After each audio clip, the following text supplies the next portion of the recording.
Bismillahirrahmanirrahim. Assalamualaikum warahmatullahi wabarakatuh.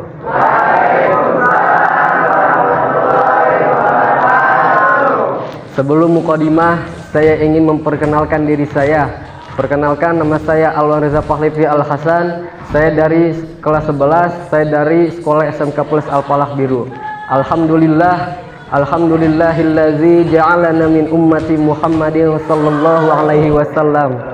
Asyhadu an la ilaha illallah wa asyhadu anna Muhammadan abduhu wa rasuluhu la nabiyya ba'dah.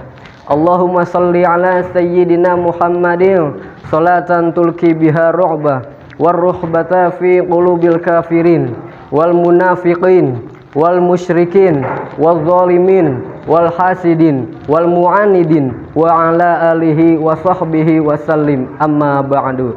Pertama-tama yang paling utama, marilah kita panjatkan puja dan puji serta syukur kita kehadirat Allah Subhanahu wa taala yang Maha Ghafur, yang telah memberikan umur yang tidak terukur dan yang telah memberikan nafas yang tidak terbatas.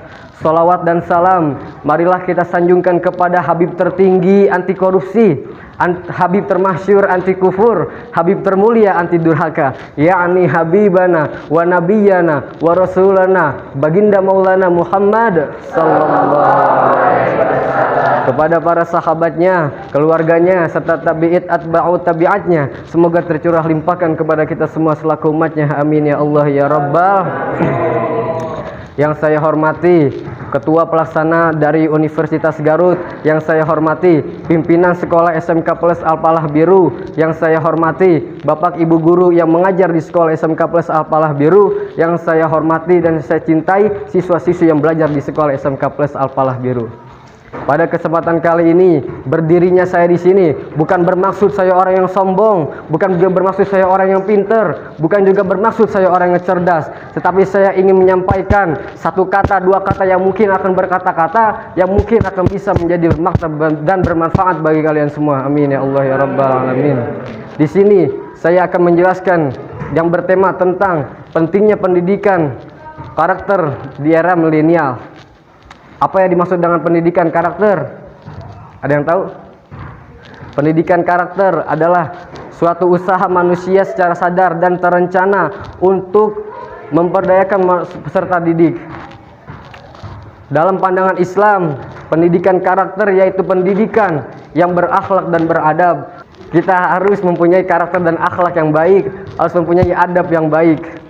Rasulullah sallallahu alaihi wasallam bersabda, "Ma min syai'in asqalu fil mizani min husnil khuluqi."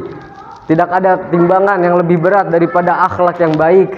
Jadi kita sebagai mahasiswa, sebagai peserta didik harus mempunyai sikap yang baik. Coba lihat alam dunia zaman sekarang. Alam dunia zaman sekarang udah rusak. Semua tergila-gila karena dunia. Semua tergila-gila karena masalah-masalah yang ada di dunia. Udah pada nggak tahu malu. Cowok kelakuan kayak cewek banyak. Cowok kelakuan kayak cewek banyak. Cewek kelakuan kayak cowok banyak.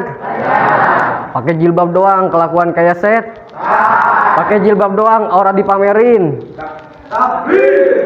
Siswa-siswi yang dirahmati oleh Allah, kiamat udah deket. Kiamat sudah dekat. Banyak ciri-ciri dari tanda-tanda kiamat.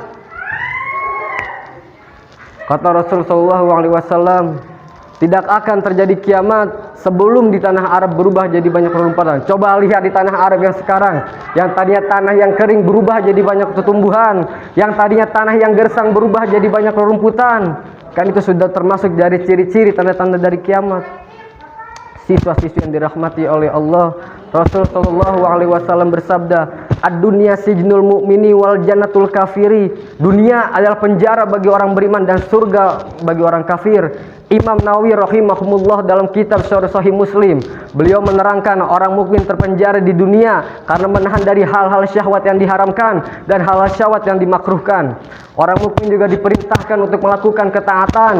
Ketika ia meninggal, barulah ia rehat, barulah ia istirahat dari hal itu, dan dia akan mendapatkan apa yang sudah Allah Subhanahu wa taala janjikan, yaitu dunia yang sangat nikmat.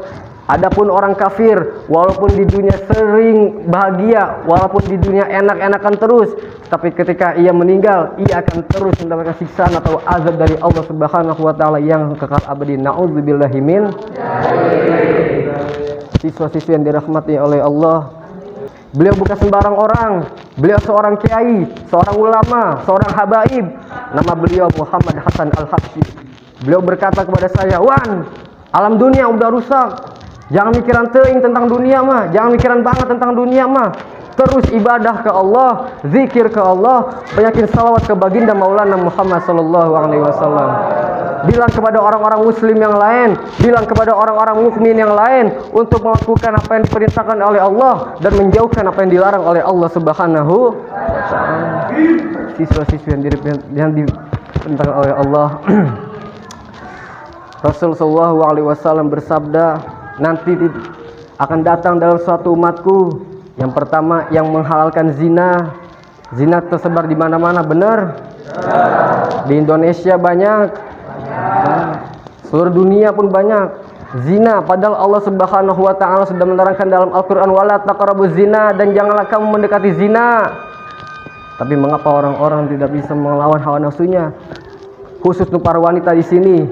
Jagalah diri kalian, jagalah aurat kalian. Satu helai rambut kalian dilihat oleh laki-laki yang bukan mahram kalian, membawa 4 orang laki-laki masuk ke dalam neraka jahanam. Siapa saja? Yang pertama adalah ayahnya, yang kedua adalah adik atau abang laki-lakinya, yang ketiga adalah pamannya, yang keempat adalah pamannya. Jika kalian sayang diri kalian, sayang keluarga kalian, jagalah diri kalian, jagalah aurat kalian. Jangan sampai kalian berani disentuh oleh laki-laki yang bukan muhrim kalian. Siswa-siswi yang dirahmati oleh Allah. Lalu apa kata Rasul yang kedua, yaitu yang menghalalkan minuman khamar. Tahu minuman khamar? Minuman yang memabukkan. Contoh minuman memabukkan, minuman yang keras, minuman alkohol. Nanti juga kita di akhirat nanti, di surganya Allah nanti bakal merasakan minuman keras, bakal ngerasain. Man syaribal khamra fid dunya lam yashrabha fil akhirah. Barang siapa yang mengkonsumsi minuman keras di dunia, maka dia tidak akan mengkonsumsi atau mencobanya di akhirat nanti. Nanti di akhirat nanti banyak minuman keras, rasanya lebih manis daripada madu dan tidak memabukkan. Lalu apa kata Rasul yang ketiga, yang menghalalkan kain sutera. Tahu kain sutera? Kain sutera yang dipakai oleh orang Arab jahiliyah dulu, dipakai oleh orang-orang Arab dahulu, harganya mahal, haram dipakai. Allah sudah melarangkan, Rasulullah sudah melarangkan itu juga. Lalu apa kata Rasul yang keempat, yaitu yang menghalalkan alat-alat musik. Tahu alat-alat musik? Contoh alat musik dalam hadis ini yaitu muazzif. Zarkasi menjelaskan muazzif yaitu contoh alat musik yang dipukul, contohnya gendang. Lalu ada golongan yang tidak akan masuk surga, yaitu golongan Shahibul Quba. Tahu golongan Shahibul Quba? Golongan Shahibul Quba yaitu golongan yang memainkan alat-alat musik secara dipetik, contohnya gitar. Itu yang dilarang oleh Allah. Zarkasi menjelaskan lagi, menerangkan lagi, hukum nyanyian atau hukum alat musik boleh, tapi ada 3 syaratnya. Yang pertama adalah tidak dapat menimbulkan fitnah. Yang kedua tidak ada maksiat yang menyertainya. Yang ketiga tidak lalai menjadi Islam, tidak lalai membuat dalam menjadi Islam. Siswa-siswi yang dirahmati oleh Allah, sekarang lagi banyak yang namanya gempa bumi di mana-mana, benar? Tsunami di mana-mana, benar? Kan itu kan azab dari Allah, azab dari Allah. Tapi kalau bagi orang muslim, bagi orang-orang yang beriman, itu adalah ujian dari Allah, ujian dari Allah. Tapi kalau bagi orang-orang kafir, bagi orang-orang yang tidak taat kepada Allah, itu adalah azab dari Allah. Allah Subhanahu wa taala sudah menjelaskan dalam Al-Qur'an, "Maka Allahu liyu'adzibahum wa anta fihim." Allah tidak akan menyiksa ke suatu kaum, Allah tidak akan mengazab ke suatu negeri kalau di kaum itu ada baginda Maulana Muhammad sallallahu alaihi wasallam. Dulu orang-orang kafir di zaman Rasulullah yang suka mengejek Rasulullah, yang suka menghina Rasulullah, yang suka menginjak-injakkan nama Nabi Rasulullah. Apakah Allah menurunkan azab kepada itu? Orang kafir kan tidak. Lalu apa? Bagaimana dengan Rasulullah setelah wafat? Bagaimana dengan kita? Tidak ada Rasulullah, tidak ada yang bisa yang bikin dunia biasa-biasa saja. Lalu lanjutan ayatnya itu, wa ma kanallahu limu'adzibahum wa hum yastaghfirun, dan Allah tidak akan menyiksa ke suatu kaum, Allah tidak akan mengazab ke suatu negeri kalau di kaum itu, kalau di negeri itu ada yang beristighfar kepada Allah Subhanahu Alhamdulillah kita berkumpul di gudangnya ilmu, berkumpul di tempatnya ilmu, di banyaknya para habaib, para kiai, para ulama. Masih bisa, insya Allah masih bisa diselamatkan oleh Allah Subhanahu wa Ta'ala. Amin ya Allah ya Rabbal. Kemarin pas saya Rabu, saya bermimpi lagi. Ada di depan saya air sungai, ada air sungai. Di situ ada bapak-bapak tapi pakai baju perang, pakai pedang. Saya bertanya, saya jalan menuju ke bapak-bapak itu. Saya bertanya, kamu lagi ngapain, kata saya. Lalu beliau berkata, sudah lama saya menunggumu, kata beliau. Lalu saya duduk di batu di pinggir sungai. Beliau berkata, bilang kepada orang-orang yang di sana, yang di Al-Falah, bilang kepada orang-orang yang di Al-Falah, disuruh jaga adab, jaga akhlak kalian, jangan sampai berani melawan guru. Itu kata beliau. Lalu beliau ngomong lagi, ini khusus untukmu, jangan pernah lupa sama kakekmu, karena kakekmu yang mengajarkanku di alam situ. Lalu beliau jalan menuju ke arah sungai. Lalu saya berkata, wahai orang alim, siapakah engkau? Lalu beliau berkata lagi, sayalah Sayyidina Ali bin Abi Thalib.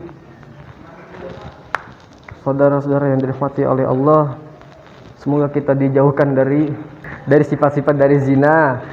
Semoga kita dilindungi oleh Allah Subhanahu wa Ta'ala. Amin. Semoga kita menjadi anak-anak terdidik yang akhlak yang baik. Amin ya Allah ya Rabbal alamin. Sekian dari saya, kurang lebihnya mohon maaf bila ada kesalahan atau perkataan yang kagak enak di hati Anda. Kurang lebihnya mohon maaf, wabillahi taufik wal hidayah. Akhirul kalam, wassalamualaikum warahmatullahi wabarakatuh.